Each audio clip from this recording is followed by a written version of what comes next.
en quoi le syndrome de l'imposteur concerne certaines personnes concernées par le haut potentiel ou pas. Et puis surtout, qu'est-ce qu'on peut en faire? Comment on peut dépasser ça? Parce qu'il est possible de le dépasser. Et j'ai très souvent l'habitude de dire que moi-même, j'ai longtemps porté ce fameux syndrome de l'imposteur et que j'ai mis un certain temps à m'en débarrasser. C'est plus facile évidemment d'en parler aujourd'hui avec toute la vulnérabilité qui va alentour de ça évidemment. Qu'est-ce qu'on va faire aujourd'hui?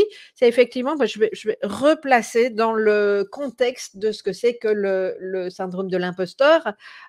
Et effectivement, comme je vous disais, c'est donner des clés.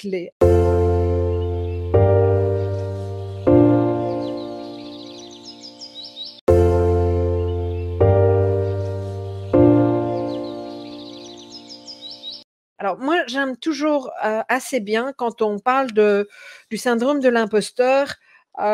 J'ai tendance à dire, enfin, c'est une phrase que je reprends toujours qui dit je ne suis pas assez. I'm not enough en anglais. Je l'aime bien en anglais, hein, je l'ai déjà dit plusieurs fois. Euh, et c'est toujours cette impression que quoi qu'on fasse, on n'a jamais fait assez et il y a quelque chose de l'ordre du faire dans ce que je vous dis. À la fois et donc le faire va compenser ce que nous sommes, ce que nous pensons que nous ne sommes pas assez. OK? Donc il y a quelque chose d'une forme d'ambiguïté là, hein. C'est, à la fois qui je suis, qui je pense être, le regard que je porte sur moi, et en même temps, ce que je fais pour pouvoir compenser ce que je pense être ou ne pas être. Alors, je m'explique un petit peu plus, concrètement. Je vais revenir à l'origine, de ce qui se passe quand, on est concerné par le haut potentiel ou toute autre forme d'atypisme d'ailleurs, mais je vais me concentrer sur le haut potentiel aujourd'hui et qu'on n'a pas été validé ou qu'on n'a pas su dès le début qu'on était concerné, qu'on ne nous l'a pas dit, que peut-être nos parents le savaient ou nos profs, mais pour toute une série de raisons qui leur appartiennent, ils ont préféré ne pas mettre ça en avant, hein, parce que non, si on lui dit qu'elle est intelligente, elle va se prendre la grosse tête, c'est pas la peine, par exemple. Ok. Combien de personnes n'ont pas été au courant malgré que leurs parents, eux, l'étaient par rapport à ce haut potentiel, parce qu'il y a toute une série de croyances limitantes alentour de ça.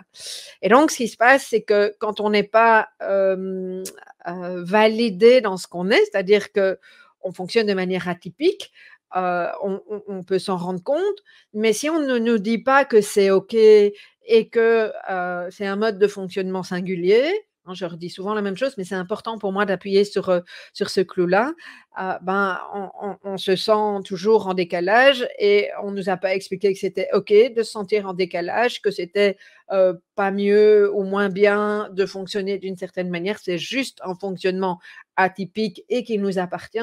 Mais quand on ne nous a pas aidé à comprendre ça et à apprivoiser notre mode de fonctionnement, eh bien, on est toujours à la recherche de quelque chose de mieux, de différent et en tout cas qui soit adéquat.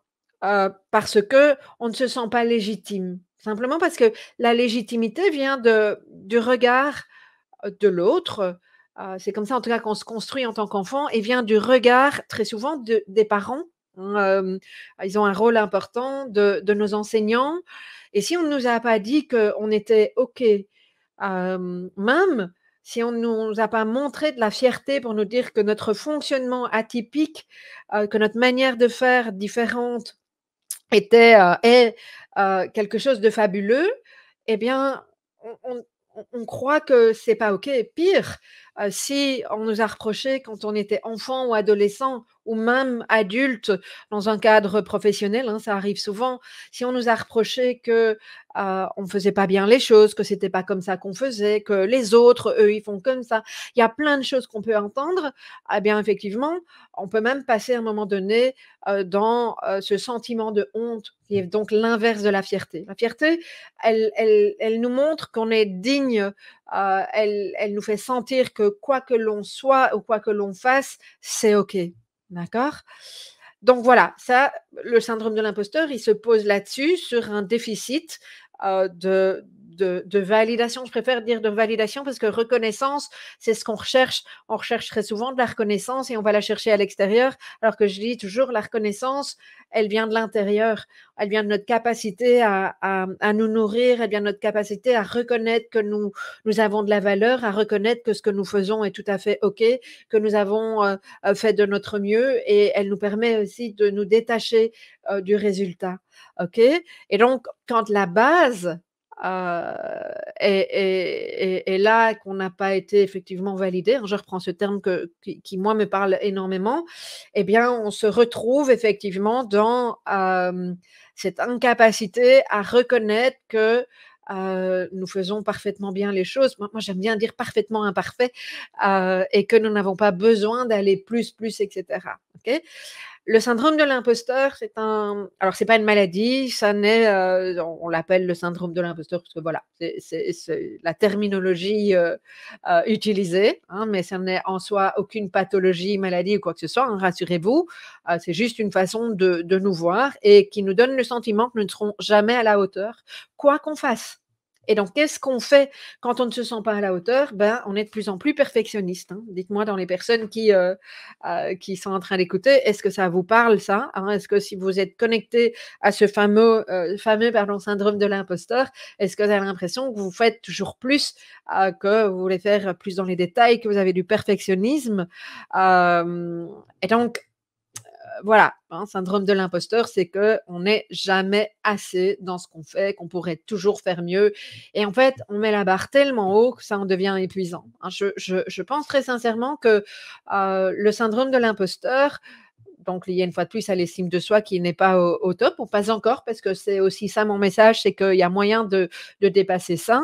Le syndrome de l'imposteur ouvre grandement la porte à un burn-out. OK? Oui, je vois dans le chat là que vous dites oui, oui, oui. Et donc les attentes, elles sont hyper hautes. Et en fait, nous, on ne voit pas ce qu'on a déjà fait quand on est connecté au syndrome de l'imposteur, ce qu'on a déjà fait, ce qu'on a fait de bien, surtout quand on est concerné par le haut potentiel et qu'on a la possibilité de faire des choses de manière facile, fluide. C'est jamais assez fort, c'est jamais assez bon. C'est comme s'il n'y avait pas de mérite parce que c'est facile. Et donc, on ne s'attribue pas ce mérite du fait que, bah si, c'est tout à fait OK. On fait bien les choses et on les fait peut-être même mieux que les autres, mais on n'est pas capable de voir ça. Et donc, nous, ce qu'on voit, c'est quand on est dans le syndrome de l'imposteur, là où on est et tout le chemin qu'on a encore à faire. Alors qu'on a encore à faire parce qu'on pense qu'on a à faire. Pas parce que les autres nous disent qu'il faut le faire. On n'est pas capable d'entendre les autres. Et d'ailleurs, ce qui est assez intéressant, c'est que des tas de personnes qui souffrent de ce syndrome de l'imposteur, hein, de ce regard sur elles, n'accueillent pas spécifiquement et positivement les retours qu'elles peuvent avoir sur le fait que leur travail soit bien fait. Dans l'épisode du podcast, j'en parle, d'ailleurs je donne des exemples à titre personnel, j'étais incapable de voir autre chose que le petit morceau qui me manquait à faire jusqu'à là où moi j'avais mis la barre bien haut, même si j'avais pu dépasser de loin toutes les espérances de mon boss de l'époque, par exemple. OK? Et donc c'est ça aussi, dans le syndrome de l'imposteur, ce qui se passe, c'est que on va attribuer nos réussites. D'abord, il faut qu'on accepte que ce soit une réussite, hein, c'est déjà une chose, et puis on va les attribuer aux circonstances extérieures. «Oh oui, mais mon boss, il m'aime bien, il m'a aidé», et c'est ce qui se passe aussi parfois dans le test que l'on passe, hein, le bilan HPI, hein, HP au potentiel. Certaines personnes continuent dans cette mouvance-là. OK, oui, mais la personne m'a fait passer, m'a un peu aidé, donc ça ne se peut pas que je sois concernée par le haut potentiel. OK, oh, j'ai eu de la chance. OK, bah, les circonstances se sont mises que bah, c'était pas compliqué, c'était facile, donc en fait, je ne mérite pas. Et ce qui se passe aussi quand on est connecté au syndrome de l'imposteur, je dis connecté parce qu'il y a quelque chose qui est là, qui nous habite, et c'est compliqué, on voudrait pouvoir s'en débarrasser, mais néanmoins, c'est bien là. Quand on est là-dedans, une grande crainte, c'est pour ça qu'on est de plus en plus perfectionniste, en tout cas qu'on s'accroche à ce perfectionnisme. Une de nos plus grandes craintes, c'est que, bah, à un moment, le vent tourne, puisqu'on croit forcément qu'on a eu de la chance, que les circonstances ont fait que ça n'était pas si compliqué, que c'était facile, et cetera. bah, ça peut changer du jour au lendemain et ça peut être excessivement angoissant pour, toute une série de personnes concernées. OK? Alors ce qui est intéressant aussi, c'est que, bah, le syndrome de l'imposteur, on le retrouve, en tout cas exprimé tel quel, hein, une fois de plus, je rappelle que c'est basé sur une estime de soi qui pourrait grandir encore, OK? Qui n'est donc pas encore assez solide, et qui est à développer. Quand on parle effectivement de sphère privée, relationnelle, on va toujours revenir à l'estime de soi. Le syndrome de l'imposteur, on en parle très, très souvent dans le milieu professionnel. Mais d'une certaine manière, on pourrait, reprojeter ça dans toute une série d'autres sphères, bien entendu, d'accord?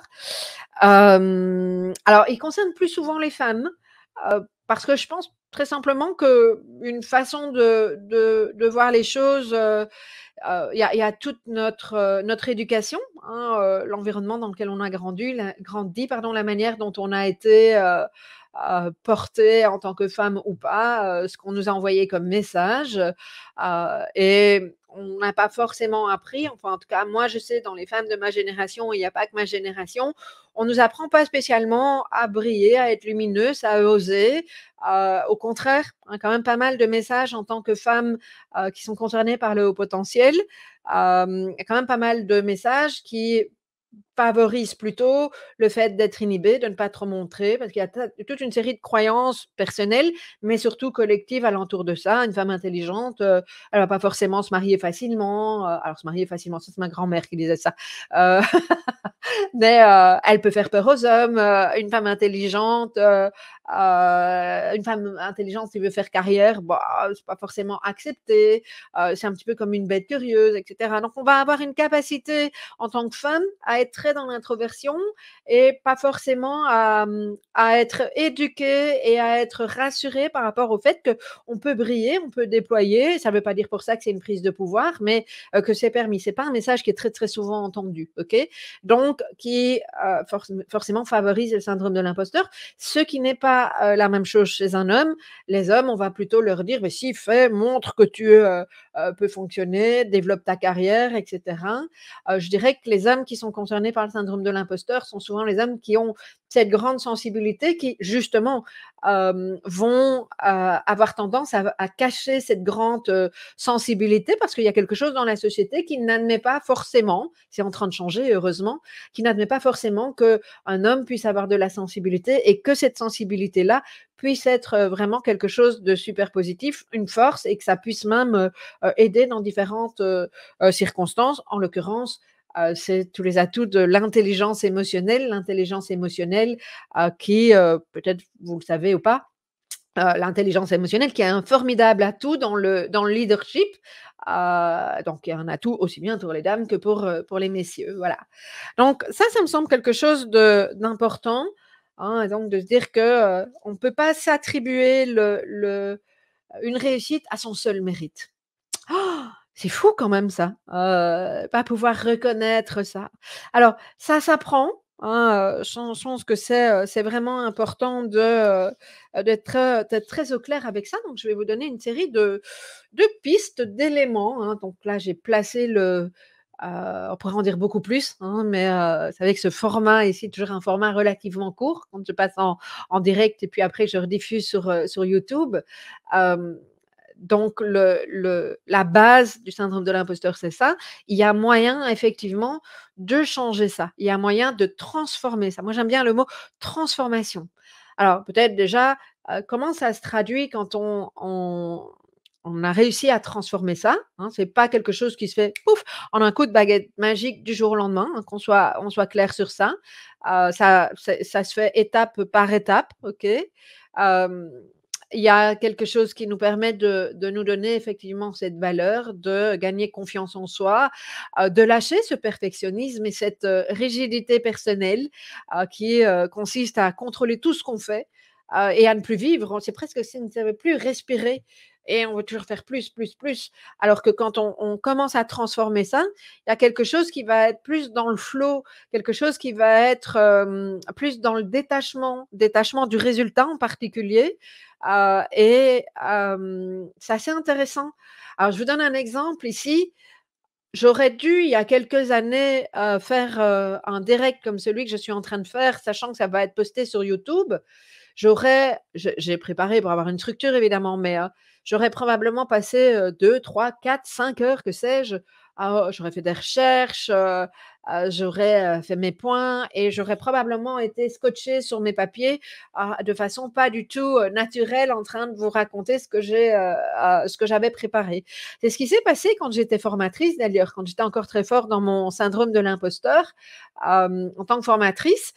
Je ris aujourd'hui, j'en riais pas, à l'époque, mais je préparais un canevas avec, voilà, à 9 heures, on commençait par ceci jusqu'à 17 heures parce que c'était, les horaires de la formation que je donnais et en fait, je savais 9 heures, 9h05, 9h10, 9h15, 9h20. Mais quelle horreur! Et il y avait pas de flexibilité là-dedans parce que j'avais tellement peur de ne pas y arriver que je préparais, je préparais, je préparais. Je restais dans le contrôle de moi. Donc je blindais mes émotions, bien entendu, hein. Je voulais surtout pas montrer de la vulnérabilité et ce qui se passait, c'est que je n'étais pas avec le groupe. Parce que quand on est là-dedans, quand on est centré sur soi, sur le besoin de bien faire et cetera, mon Dieu, je plains les premières personnes qui ont suivi mes formations parce que ça a dû être rasoir.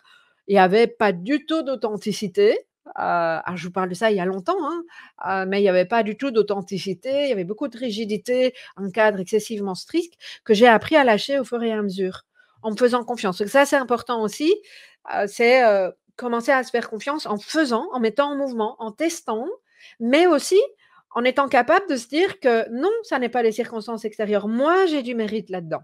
Alors, c'est souvent plus facile avec quelqu'un qui vous reflète. Ok, moi, c'est ce que je fais beaucoup dans mes groupes, quand je suis dans les échanges. Je ne cherche pas à dire à quelqu'un qu'il a bien fait quelque chose et que il a suivi un protocole, un machin, qu'il a bien fait un exercice. Je trouve important d'accueillir la personne dans le fait que elle a fait de son mieux dans l'exercice, qu'elle a fait de son mieux dans ce qu'elle est en train d'amener, et qu'il y a toujours quelque chose de, positif à en retirer et que moi, je peux voir cette personne dans qui elle est, dans son potentiel et dans juste le fait que ce que là, elle amène, c'est juste OK et que c'est parfaitement imparfait. Il y a jamais rien qui est 100% parfait.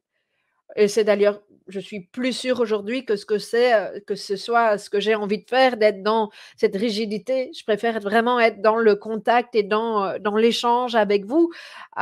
C'est d'ailleurs très intéressant. Je vais vous partager, vous voyez, ça, absolument pas prévu de vous en parler, ça vient et ça, je peux le faire parce que je suis pas dans la rigidité et que je suis connectée à moi et que je me détache du résultat. Hem Il y a eu une différence entre le congrès de l'année passée, donc le 6e et le 5e. Le 5e, c'était préparé par une coach, parce que je voulais que ce soit bien fait. Donc vous voyez, encore de temps en temps, hein, des petites choses qui remontent. Je voulais que ce soit, professionnel et je veux toujours que ce soit professionnel, et donc ma perception des choses, c'était que ça serait mieux fait par une professionnelle de l'accompagnement, de la prise de parole en public. Donc tous les orateurs étaient coachés, travaillaient avec une personne que j'avais recruté par rapport à ça, OK? Il se trouve que pour toute une série de raisons, l'année passée, pouf, on s'est loupé, la coach et moi, et que donc, bah, j'ai pris le relais. Et en fait, ce que ça a tout à fait changé, c'est le fait qu'on a été dans une fluidité. Je n'ai certainement pas préparé avec autant de rigueur que cette personne.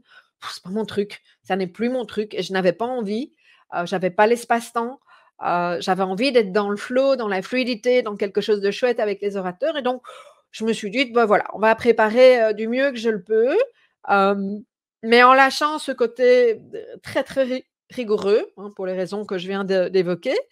Hem Et en fait, il s'est créé quelque chose au niveau relationnel de tout à fait différent. Et ce que j'ai vraiment trouvé très, très chouette, c'est que les retours du public qui ne savait absolument pas la différence entre le 5 et le 6 au niveau de la préparation, puisque voilà, y a pas j'ai rien à cacher, mais je n'ai pas d'intérêt à enfin, je ne pense pas à crier de ça sur tous les toits, ça n'a pas de sens pour moi. Mais les retours ont vraiment été chouettes, que les gens ont dit: «Tu as encore été un pas plus loin». Et ce pas plus loin, c'était justement le fait de lâcher, par rapport aux résultats, de lâcher les attentes, de lâcher ce fait de me dire que je ne serai pas à la hauteur, et de lâcher, le fait de se dire que, de toute façon, c'était juste OK, que c'est comme ça que ça s'est présenté et qu'on allait y aller dans le flow. Donc beaucoup plus d'amusement et pour moi et pour les orateurs, beaucoup plus de fluidité et un retour des spectateurs vraiment génial. OK? Donc c'est vraiment intéressant, oui, beaucoup plus de créativité aussi, hein, et donc moi, le parfaitement imparfait, j'ai d'ailleurs trouvé un t-shirt, je ne l'ai pas aujourd'hui, mais j'ai trouvé un t-shirt, j'ai vu dans un magasin un jour, j'ai acheté tout de suite. Je suis parfaitement imparfaite. Est-ce que ça me va vraiment bien et c'est vraiment ce que je vous souhaite. Alors, bien entendu, dans cette quête de la conscience de soi, de se valoriser, de se donner toute la légitimité de s'accueillir tel que nous sommes, il y a évidemment toute la partie connaissance de soi qui est importante, hein, tout comme je parle très souvent de la notion de responsabilité. La responsabilité, c'est qu'il n'appartient pas à l'autre de vous dire que vous avez bien fait les choses. Alors, bien entendu, ça fait plaisir, bien que quand on est à fond dans le syndrome de l'imposteur, il arrive qu'on ne soit même pas capable de l'entendre. OK. Notre responsabilité, c'est de travailler sur nous. Moi, j'utilise toujours ce mot travail. C'est d'aller voir en nous, de nous accueillir tels que nous sommes, et potentiellement de nous faire accompagner pour avancer dans cette histoire-là. OK? Je fais une parenthèse ici, j'aurai l'occasion d'ailleurs prochainement de vous reparler de partie trauma. Je fais bien la différence. Il y a des personnes qui me disent oui, mais il y a des traumas, etc. Je fais bien la différence entre le fait que nous avons pu dans notre enfance vivre des choses compliquées, traumatiques, qui sont toujours là. Je fais la différence avec le haut potentiel. Le haut potentiel en soi n'est pas quelque chose de traumatique, mais le fait de vivre un sentiment de décalage sur un trauma qui n'a pas été nettoyé peut parfois complexifier les choses, hein. Et quand on met là-dessus une haute intensité émotionnelle et autres, du haut potentiel, évidemment, c'est une caisse de résonance qui est quand même assez importante, d'accord?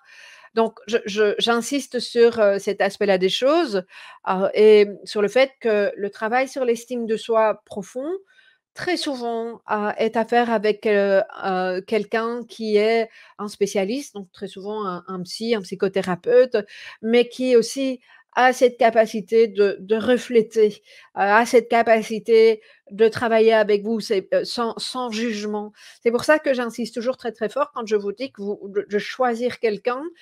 Écoutez votre intuition. Est-ce que vous vous sentez à l'aise? Est-ce que vous avez l'impression que vous allez pouvoir partager plein de choses sans vous sentir jugé avec la personne qui va vous accompagner? C'est tellement essentiel, surtout dans des thématiques comme celle-là. OK?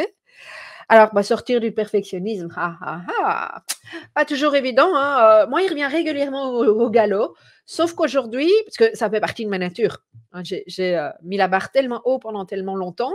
Alors le bon côté, c'est qu'effectivement, hein, il y a ce professionnalisme, ce perfectionnisme qui m'aide dans, une série de choses comme un congrès, hein, quand, un orateur, embarque dans le congrès avec nous, bah, il sait qu'il y a effectivement, quelque chose de très pro, assez cadré, il y a une exigence de qualité, mais l'importance là-dedans, c'est de ne pas passer dans, ce qui pourrait donner le résultat opposé. C'est-à-dire quand on devient trop dans le perfectionnisme, il arrive à un moment donné, on en perd les bénéfices. On peut devenir quelque chose comme trop rigide, ou quelqu'un de trop rigide, de se coincer dans des certitudes, dans ce perfectionnisme qui fait qu'à un moment donné, moi quand je me vois partir là-dedans et je le repère, hein, je le sens au niveau de la tension dans mon corps. Quand je me vois partir là-dedans, je me dis: «Attends, OK, là, est-ce que ce détail-là a encore, à ce stade-ci, de l'importance? Est-ce que ce détail-là va changer fondamentalement quelque chose ou pas?» Ah, il y a la part de moi qui aime toujours bien s'accrocher au perfectionnisme, c'est bien fait, mais mais j'arrive à mettre cette part de là de côté. Donc déjà, observer dans un premier temps, vous dire: «OK, est-ce que ce perfectionnisme a vraiment, de l'intérêt?» Je vais vous donner un petit exemple. Vous savez que j'aime bien illustrer avec des choses concrètes. Si je choisis, je vais aller à l'extérieur, mais si je choisis, je dois me faire opérer. J'aime autant que mon chirurgien soit perfectionniste parce que le petit détail peut changer quelque chose. Donc ça a de l'importance, OK? Mon aide ménagère, Bah oui, bien sûr, j'aime bien avoir une aide ménagère qui est relativement perfectionniste, mais son perfectionnisme, c'est-à-dire si, je veux que ma maison soit vraiment super nickel et cetera, beh, ça va me prendre peut-être, ou lui prendre à elle, 2 à 3 jours pour avoir une maison qui blinque, parce qu'il y a beaucoup de choses à nettoyer. Est-ce que c'est ça que je veux ou est-ce que je veux juste une maison qui est, propre, jusqu'à la semaine suivante, de manière acceptable? Après, c'est un choix. Moi, je dis pas que c'est bien ou pas bien.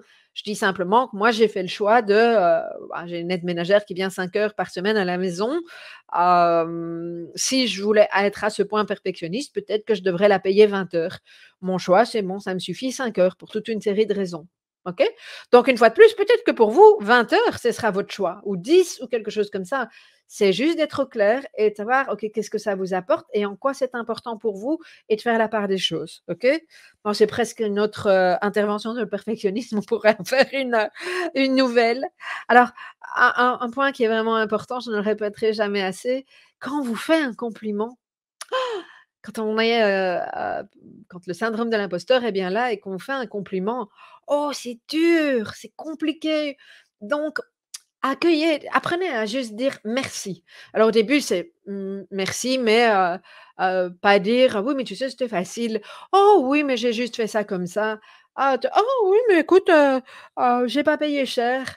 Ah mais je» enfin, il peut y avoir comme ça plein de choses.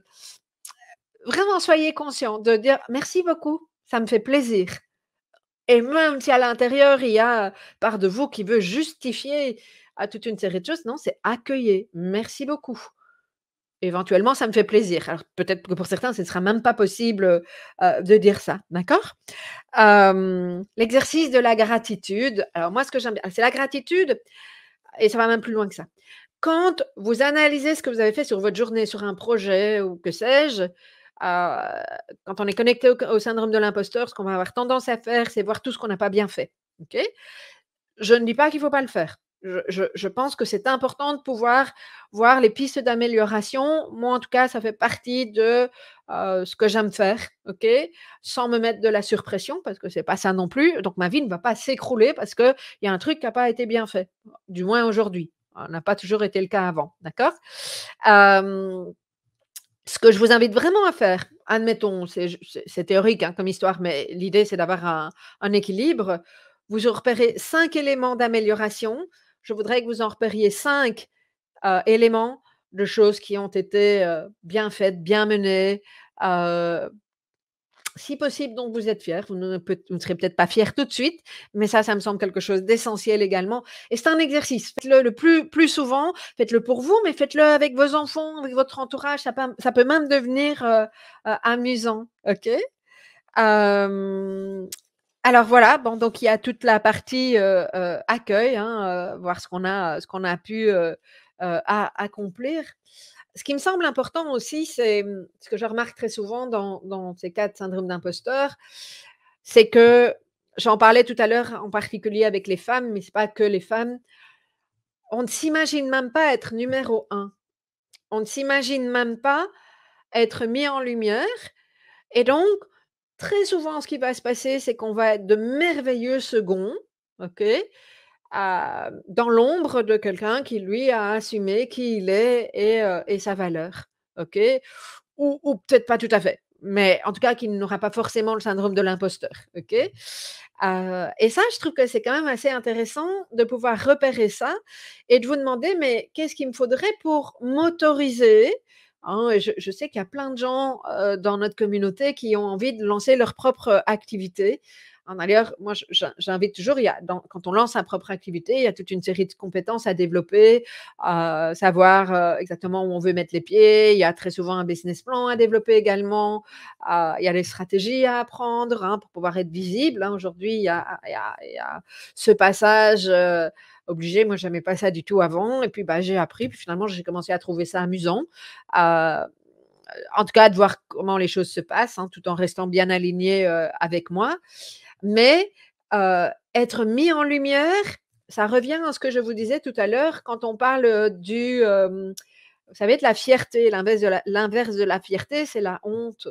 Ça va remémorer tous des moments où on a eu honte de ce que nous étions voire même de ce que nous avons fait, parce que ça dit quelque chose de nous dans notre imaginaire, dans ce que nous pensons. Et ça, ce sont plein d'histoires qu'on se raconte. Et donc, moi, je vous invite vraiment à arrêter de vous raconter ces histoires-là et à vous autoriser à entrer dans la lumière. Alors, il y a une chanson, hein, «Entrer dans la lumière», Patricia Cass, si je me rappelle bien. Elle m'a toujours beaucoup parlé, c'est pas par hasard, je pense. Mais entrer dans la lumière, pas de manière, sur scène et «regardez-moi» et égocentrique, c'est pas ça. C'est juste oser vous montrer. Oser montrer ce que vous avez à apporter au monde. Oser montrer quels sont vos talents. Oser montrer, qui vous êtes dans votre vulnérabilité aussi. Vous voyez qu'aujourd'hui, une fois de plus, je l'ai travaillé, hein, donc pour ça, je vous le répète parce qu'il y a moyen de le faire. Aujourd'hui, je m'autorise beaucoup à, à montrer des parts vulnérables de moi, à être authentique et oui, parfois, pouf, voilà, je me plante sur un truc, bah, c'est pas grave. Au contraire, je trouve tellement important de ne pas vous montrer une image, figée de quelqu'un qui fait bien, machin et cetera et au contraire, vous montrer quand même: «Moi aussi je fais des conneries. Moi aussi parfois je suis dans le doute». On n'a pas parlé de ça encore, mais le doute est là en permanence avec le syndrome de l'imposteur. Alors le doute n'est pas uniquement lié au syndrome de l'imposteur, entendons-nous bien. C'est sain d'avoir des doutes, ça commence à devenir compliqué quand on n'est plus que là-dedans, OK? Oui et moi aussi, ça m'arrive d'avoir des doutes. Moi aussi, parfois, je me dis: «Oh, pourquoi est-ce que j'ai dit ça?» Par contre, aujourd'hui, je me laisse traverser par ça. Je ne je ne reste plus accrochée à: «J'aurais jamais dû dire ça. Qu'est-ce que la personne va penser de moi? Et ça va changer quelque chose et je vais plus jamais oser me montrer». Bah si, je peux parfois me dire: «Ouh, là, j'ai raté le coche» ou «Oups, bon, pourquoi est-ce que j'ai réagi comme ça?» Oups! Des petits oups, hein, mais voilà, après je me laisse traverser. Il y en a certains pour qui c'est un petit peu plus compliqué, pour lesquels c'est un petit peu plus compliqué que d'autres, mais une fois qu'on s'est laissé traverser, voilà, on passe à autre chose, OK? Donc ça, c'est quelque chose qui me semble vraiment, vraiment important, c'est de petit à petit, hein et je l'explique dans, l'épisode 6 de mon podcast Planète émotif talentueux pour les personnes qui l'auraient pas entendu, hein. Je parle aussi du syndrome de l'imposteur, des choses que vous allez retrouver, mais avec d'autres éléments. Mais je vous donne aussi dans cet, épisode-là, toute une série d'exemples de moments où, oh là là là là là, que c'était compliqué pour moi. J'avais presque honte de moi, de ne pas être à la hauteur, mais je me m'étais mise la barre tellement haut. C'est tellement plus léger aujourd'hui, tellement plus gai, voilà et donc bah, je suis un être humain parfaitement imparfaite, vous l'avez bien compris et je revendique cet aspect-là des choses et vraiment, j'espère de tout cœur que vous pourrez vous approprier cet aspect-là, également, hein, voilà. Voilà ce que j'avais envie de vous dire aujourd'hui au niveau du syndrome de l'imposteur donc apprenez à vous connaître, entourez-vous de personnes qui, vous regardent inconditionnellement. Faites-vous accompagner si c'est vraiment quelque chose de trop douloureux, ne fût-ce que pendant un certain temps. Hem, voyez prenez le temps, pensez à même si c'est un automatisme, hein, de glisser à un moment donné vers ce que vous n'avez pas fait et ce sentiment de ne pas être à la hauteur, mais prenez le temps, forcez-vous à être dans la gratitude, dans le fait de même, à la limite, noter si vous savez que j'utilise beaucoup le journal créatif, mais de noter dans votre journal créatif tout ce que vous avez fait, même si vous n'y donnez pas encore de la valeur, hein, mais notez-le, tout ce que vous avez fait de positif.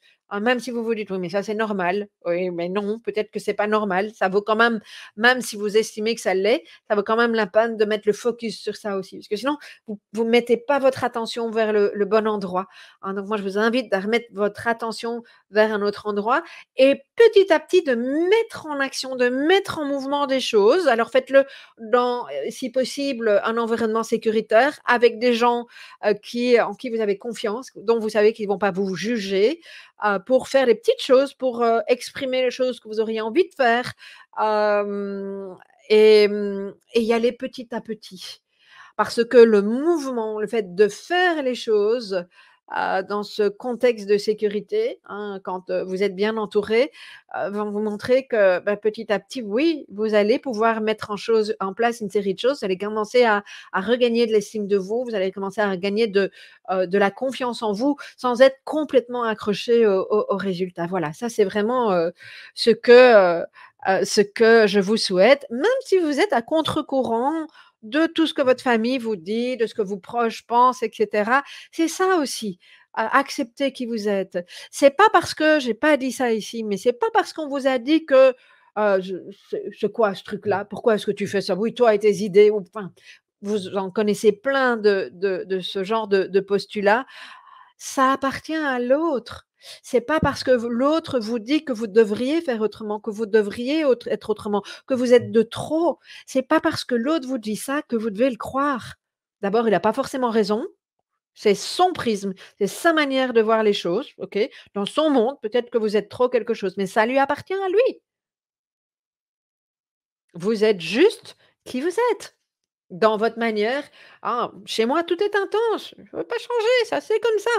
Donc non, je ne suis pas trop intense ou trop émotionnelle. Je suis intensément émotionnelle, je ne sais même pas si on peut dire ça de manière, si c'est juste de le dire comme ça, mais je vis les choses avec une extrême intensité, parfois dans les choses plus complexes que d'autres, mais c'est OK. C'est aussi ce qui fait que, je mets de l'intensité dans plein de choses dans ma vie et que je transmets ce que je transmets avec intensité. Donc voilà, il y a toujours cet aspect-là des choses, hein. Je vous souhaite vraiment, de pouvoir parcourir ce chemin-là, vous aussi. Voilà, OK? Donc je vais terminer ici. Encore tellement de choses à dire, hein. C'est un sujet, complet, complet, complexe et en même temps, passionnant. Voilà, merci de m'avoir écoutée. Je vous retrouve, très prochainement pour, une prochaine intervention. Je vous souhaite une très, très bonne journée. Au revoir. J'espère que vous avez apprécié ce que vous avez entendu. Si c'est le cas, mettez-moi un petit pouce pour m'encourager à vous proposer d'autres thématiques et à refaire de nouvelles vidéos. Vous savez que vous pouvez aussi vous abonner à ma chaîne YouTube pour être notifié chaque fois que nous diffusons une nouvelle thématique. Et si vous avez envie d'aller plus loin, je vous propose un programme que j'ai conçu pour que toute personne concernée par le haut potentiel, multipotentiel, hypersensibilité, et peut-être que vous ne savez pas encore exactement ce qui vous concerne, mais ce programme est conçu de telle sorte à vous permettre de mieux comprendre vos besoins, en quoi ils s'expriment du moins différemment de ceux d'autres personnes, parce que globalement, l'être humain a les mêmes besoins, simplement l'expression de ces besoins diffère, hein, en termes d'intensité, je le dis souvent. Et on n'a pas toujours appris ça, surtout quand on n'était pas au courant de ce qui impliquait notre sentiment de décalage, quand on n'était pas au courant qu'il était tout à fait OK d'être comme on fonctionne, mais qu'on n'avait juste pas les clés et la connaissance de notre mode de fonctionnement. C'est ce que ce programme vous propose, de mieux comprendre vos besoins, de savoir comment vous allez les rencontrer et donc, par effet, d'arrêter de vous suradapter parce que vous n'êtes pas encore au clair avec ça. Hein, donc, c'est ce que je vous propose dans ce programme qui s'appelle Multipotentiel cyclé pour se respecter sans se suradapter. Toutes les informations sont en dessous de cette vidéo. Vous avez tous les détails et possibilité de cliquer pour nous rejoindre très rapidement puisque la formation est disponible en un tour de main. Voilà, à bientôt.